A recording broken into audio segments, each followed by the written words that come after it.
नमस्ते दोस्तों, मैं हूं शोभित और बहुत दिनों से डीजी के सर्कुलर को एक्सप्लेन करने की डिमांड पे डिमांड आती जा रही थी कमेंट सेक्शन में, इंस्टाग्राम पे।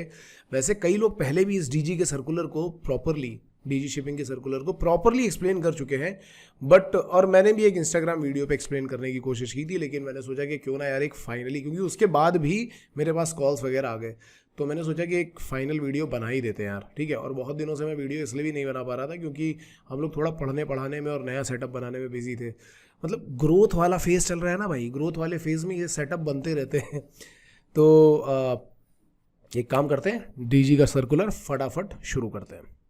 कोई भी सपना साकार करने के लिए सबसे जरूरी है सही कोच का होना। चुनिए लाइफ एक्स करियर्स को और करें अपने IMU सेट का सपना साकार। Download the app now. So guys, DG का सर्कुलर, डीजी का सर्कुलर नहीं, सर्कुलर पढ़ने से पहले और इसको एक्सप्लेन करने से पहले आपको एक बात बता देना चाहता हूं कि संडे यानी कि अपना ये 18 सितंबर यानी कि कल जो है हमारा मास्टर क्लास होने वाला है। अगर आपको मर्चेंट नेवी के बारे में कुछ ज़्यादा आइडिया नहीं और आप चाहते हो कि एक ही क्लास में एक ही दिन में सारी जानकारी मिल जाए, फटाफट ज्वाइन करो। और ये मत सोचना कि भाई उसमें 97 रुपीज़ लग रहे हैं। फ्री में अपन कुछ नहीं देते, पैसे तो लेंगे हाँ, लेकिन एक गारंटी है, अगर तुमने पूरा सेशन अटेंड कर लिया तो उसके एंड में 10,000 का कोर्स मैं तुमको फ्री में दे दूंगा। ठीक है। उसके अलावा 20 तारीख से अपना नया बैच स्टार्ट हो रहा है। नेक्स्ट ईयर अगर IMU-CT की प्रिपरेशन करने वाले हो तो उस बैच को ज्वाइन कर लो। और नेक्स्ट ईयर IMU-CT में कुछ मज़ेदार होने वाला है। इट में भी पॉसिबल कि IMU-CT होना ही बंद हो जाए और नए तरीके का CET जनरेट हो जाए, तो उसके लिए थोड़ा सा तैयार रहना। ठीक है। अच्छा एग्जाम होने वाला है, मज़ेदार एग्जाम होने वाला है। दूसरी बात यह है कि हम एक और प्लान कर रहे हैं जिसका नाम है रीसेट, आपकी लाइफ को रीसेट करने के लिए, जिसके ऊपर एक सेपरेट वीडियो बनाऊंगा और उसमें हम आगे जाकर के बात करेंगे। अब वापस आ जाते हैं हमारे डीजी के सर्कुलर पे। तो ये है हमारा डीजी का सर्कुलर जिसमें काफ़ी लंबी कहानी लिखी हुई है। तो अगर आप देखोगे तो इसमें पॉइंट नंबर 1 जो है वो अपने बहुत काम का पॉइंट तो नहीं है, पॉइंट नंबर 2 भी इतने काम का पॉइंट नहीं है। मतलब ये बता रहे हैं कि हाँ एक CET होता है जो BTech BSc nautical science DNS इनके लिए होता है, और इनका ये ट्रेनिंग सर्कुलर है और MTI के लिए है। ठीक है। तो इन्होंने शुरू में काफ़ी सारी कहानी बताई और अब चौथे पॉइंट तक आते आते पॉइंट थोड़ा इंटरेस्टिंग हो गया कि उन्होंने ऑनलाइन कॉमन एंट्रेंस टेस्ट की काउंसलिंग कब होगी, ये सब चीज़ें बता दी थी। लेकिन जो मेन कहानी है वो अगले पेज पे जाकर के थोड़ी इंटरेस्टिंग होती है। जैसे इन्होंने बताया कि भाई 7 मार्च को IMU ने बता दिया कि हम कॉमन एंट्रेंस टेस्ट लेने वाले हैं और उसकी डेट हो गई थी 11 जून की।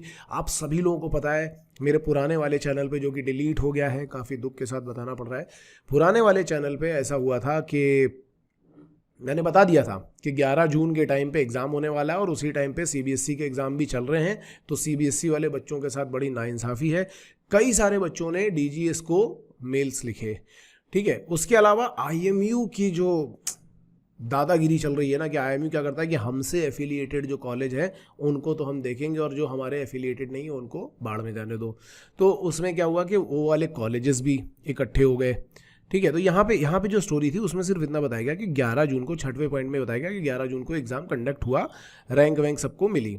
7वां पॉइंट थोड़ा सा और इंटरेस्टिंग हो गया। यहाँ पे लिख रहे हैं whereas the directorate has received request from candidates that IMU-CT was conducted during their CBSE 12th examination. मैंने बोला भी था उस टाइम पे आपको मेल लिखने चाहिए, और देखो मेल लिखने का फ़ायदा भी होता है। तो बहुत सारे बच्चों ने धड़ाधड़ मेल लिखे कि भैया हमें तो IMU-CT देने को मिल ही नहीं रहा है, और इन्होंने बीच में ही कंडक्ट करवा दिया है। इसके अलावा क्या था, further the directorate has also received representation from MTIs approved by Director General of Shipping not affiliated to IMU। मतलब कुछ कॉलेजेस ऐसे हैं जो DG शिपिंग अप्रूव्ड है लेकिन IMU ने उसको एफिलिएट नहीं किया है। जैसे अपना एमेट हो गया, मैनेट हो गया, गणपत यूनिवर्सिटी, चितकारा, ये सारे के सारे कॉलेज जो हैं ये उसके अंडर में नहीं आते हैं। ठीक है। तो और भी हो सकते हैं ऐसे, तो ये अलग यूनिवर्सिटी के अंडर आते थे। तो भैया इनकी भी बुरी तरीके से वाट लग रही थी क्योंकि कैंडिडेट्स को इनके बारे में कुछ पता नहीं था। IMU-CT अपने ब्रोशर में इनके बारे में कुछ बताता नहीं है। IMU-CT जो कंडक्ट हुआ तो IMU-CT was conducted during 12th CBSE examination, तो उसकी वजह से भी थोड़े से पंगे हो गए थे। तो इन्होंने अपने सारे के सारे इश्यूज़ यहाँ पे लिख दिए कि भाई ये सारे पंगे हुए। तो इन पंगों की वजह से बच्चे भी परेशान थे और वो वाले कॉलेजेस भी परेशान थे जो IMU-CT से एफिलिएटेड नहीं थे, IMU से एफिलिएटेड नहीं थे। तो 8वें पॉइंट पे इन्होंने बोला, whereas the director general of shipping has conducted an online meeting with IMU and all the approved pre-CMTIs on the above mention matter, यानी कि जो ऊपर मैटर आपको बताया गया है, ऊपर उल्लेख किया गया है जिस विषय में, उस विषय पर काफ़ी चर्चा हुई, IMU के साथ में भी हुई और सारे IMTIs के साथ में भी हुई। The competent authority has examined the matter and decided to exempt IMU-CET qualification for the admission into pre-C courses. आप यहाँ पे देख रहे होगे।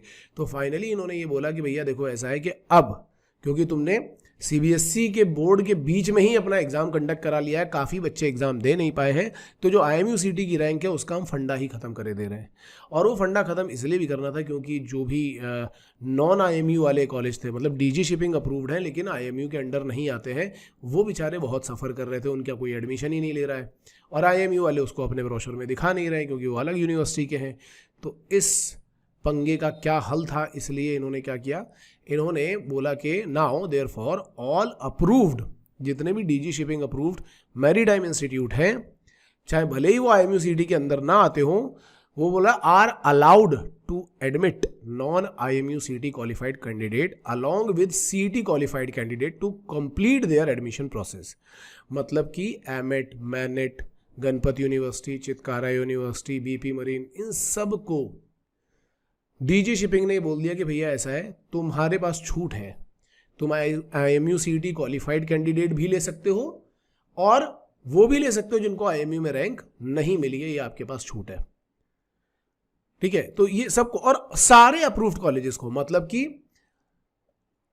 Anglo eastern, great eastern, Tolani, IMU के अंडर जो भी आ रहे हैं, सबको ये छूट दे दी गई है कि IMU से आप चाहो, लेकिन ये छूट किसको दी गई है, ये कॉलेज को दी गई है, ये बच्चों को नहीं दी गई है। बच्चों ने दिमाग में अपने एक नई इमेज बना ली है ये पढ़े बिना, और मुझे नहीं पता कि किसने क्या एक्सप्लेन किया है, लेकिन मेरे पास जो कॉल आ रहे हैं ना, वो उसमें ऐसा लग रहा है कि बच्चों को ये लग रहा है कि भाई अब अपन कहीं पे भी एडमिशन ले सकते हैं, IMU में रैंक आई हो चाहे ना आई हो, लेकिन हम एडमिशन तो कहीं ले सकते हैं। कल मेरे पास एक बच्चे का फ़ोन आया, उसकी मम्मी का फ़ोन आया, एक्चुअली बेचारे वो बहुत परेशान थे, कंफ्यूज भी थे और उनको लग रहा था कि एंग्लो ईस्टर्न का अभी जो स्पॉन्सरशिप का एग्ज़ाम होने वाला है, हमारे पास IMU की रैंक नहीं है लेकिन हम उसमें एडमिशन ले सकते हैं कि नहीं ले सकते हैं। तो मैंने उनको ये एक्सप्लेन किया और मैं आप सभी लोगों को ये एक्सप्लेन कर रहा हूँ कि भाई ये जो छूट दी गई है ना, ये कॉलेजेस को दी गई है, बच्चों को नहीं दी गई है। कॉलेज अगर चाहेगा, कॉलेज की सीट फिल नहीं हो रही है और फिर कॉलेज चाहता है तो वो IMU-CT में रैंक ना मिलने वाले बच्चों को भी ले सकता है। कई बच्चों ने एग्जाम दिया है, कई लोगों को IMU-CT में रैंक नहीं मिली है और कई बच्चों ने एग्जाम नहीं भी दिया है। तो आप जैसे सोचो कि एंग्लो ईस्टर्न है, मतलब मैं एग्जाम्पल ले रहा हूँ, एंग्लो ईस्टर्न है या ग्रेट ईस्टर्न है या तोलानी है, इनमें जितने बच्चे जाते हैं वो तो IMU-CT क्वालिफाइड वाले ही ले चले जाते हैं, मतलब टॉप 3000, 4000, 5000 वाले ही चले जाते हैं, इनकी सीटें तो ऐसे ही भर जाती हैं। तो ये क्यों कहेंगे कि नहीं नहीं हमें CET क्वालिफाइड नहीं चाहिए?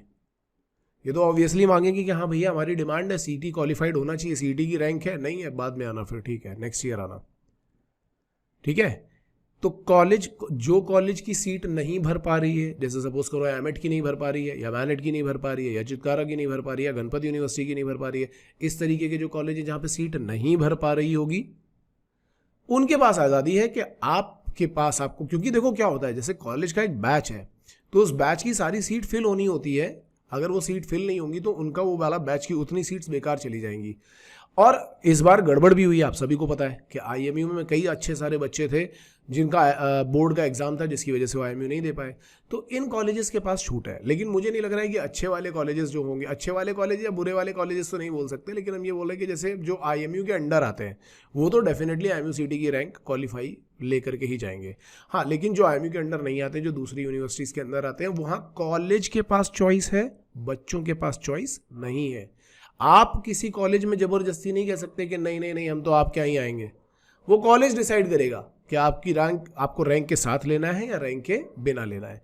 आई होप आपको ये वाला पॉइंट अच्छी तरीके से समझ में आ गया होगा। अगर इसके बाद भी आपको कुछ डाउट आते हैं तो आप हमारे नंबर पे कांटेक्ट कर सकते हो। हमारे नंबर मैंने वीडियो के स्टार्टिंग में ही देने शुरू कर दिए थे, तो आप हमारे नंबर पे भी कांटेक्ट कर सकते हो। All the best guys.